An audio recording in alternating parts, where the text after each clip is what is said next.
Seule exception à la régularité des travées, de grands canyons où circulent les ascenseurs. Des failles qui trouent le bâtiment de part en part.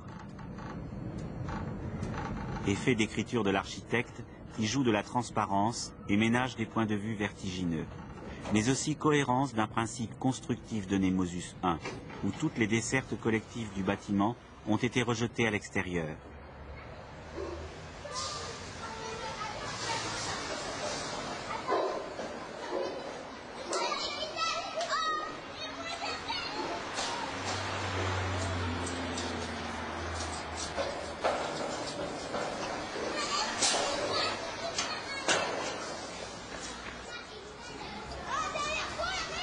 Les couloirs qui permettent d'accéder aux appartements sont des coursives extérieures accrochées à flanc de façade. 3 niveaux de coursives desservis par de grands escaliers métalliques.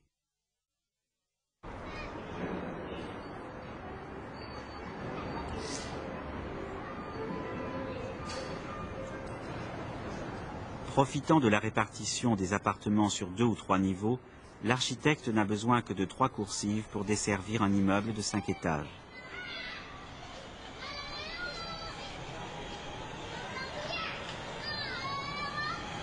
Ces coursives ne sont pas que des couloirs. Elles jouent le rôle de rues presque piétonnes, si l'on oublie les vélos, les planches à roulettes et les voitures téléguidées. Dans un immeuble de conception standard, les cages d'escalier, les ascenseurs, les couloirs occupent une certaine proportion du volume construit. Inclus dans le bâti, ils en compliquent la structure et augmentent le coût du chantier. En vidant le bâtiment de toutes ses circulations, Jean Nouvel gagne sur 2 tableaux, encore plus d'économie et encore plus d'espace habitable. Les appartements s'étendent de façade à façade, occupant toute l'épaisseur de l'immeuble, et pour les dilater encore plus, l'architecte les fait déborder à l'extérieur, en les prolongeant par des terrasses, construites symétriquement aux coursives, accrochées selon le même principe, à flanc de bâtiment.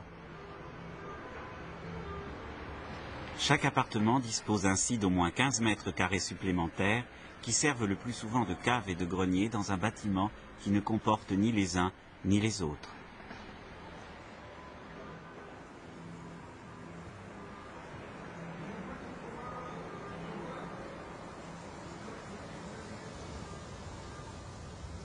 Les coursives sont accrochées sur les façades nord, les terrasses sur les façades sud, les plus ensoleillées. Le voile métallique du toit prend ici son véritable sens, faire de l'ombre. C'est un écran qui protège du soleil méditerranéen. Monté sur des supports de béton, il crée des circulations d'air au niveau de la toiture et isole thermiquement le bâtiment.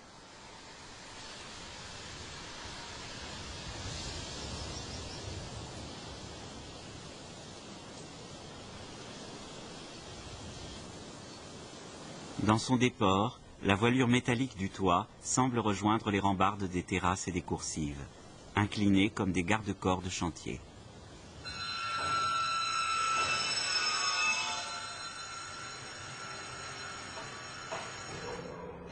Leur inclinaison n'a pas été jugée conforme par la commission de sécurité.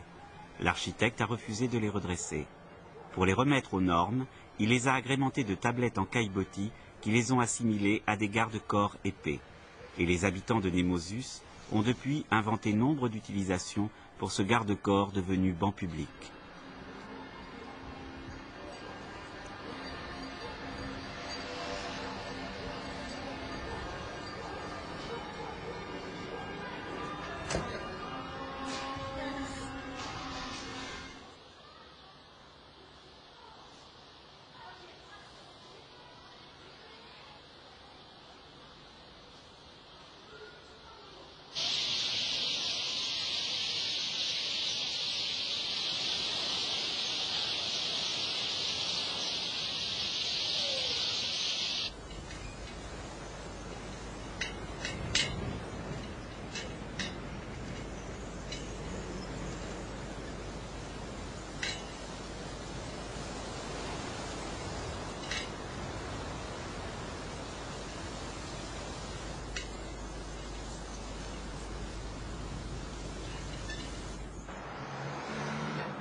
L'architecture de l'habitat social dans les années 80 reproduisait toujours le même modèle, celui du logement bourgeois, miniaturisé. À droite, la petite cuisine, en face, la double porte vitrée du séjour, au fond, la petite salle de bain d'1,50 m par 2, même pas éclairée, tout ça bien tassé, verrouillé, cadenassé. On interdisait en fait aux architectes d'entrer dans les appartements. On nous disait c'est comme ça, c'est exactement ce que les gens veulent.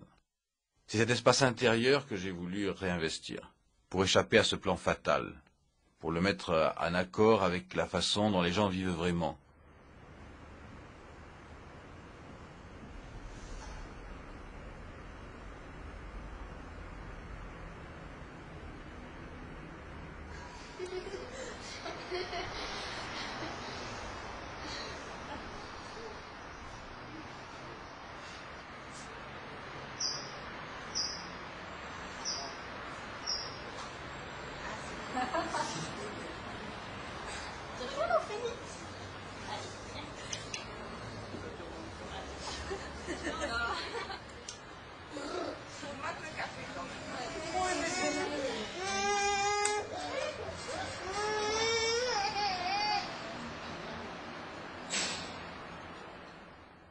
Pris entre deux voiles de béton, les appartements sont des volumes d'un seul tenant. En bas, un bloc central sépare le salon de la cuisine. Il abrite la chaudière, les toilettes et un grand placard. Le bloc et l'escalier sont des éléments de base que l'architecte combine différemment d'appartement en appartement.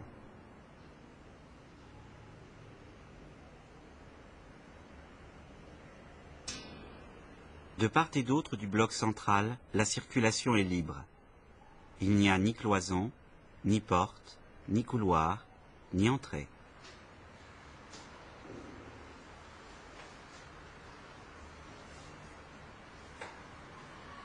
La cuisine donne de plein pied sur la coursive.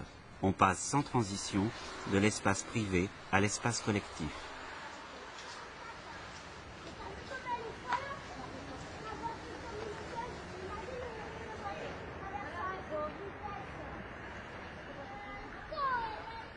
Au premier étage, même traitement minimal, qui privilégie la transparence. Seul luxe, une grande salle de bain éclairée par la lumière du jour.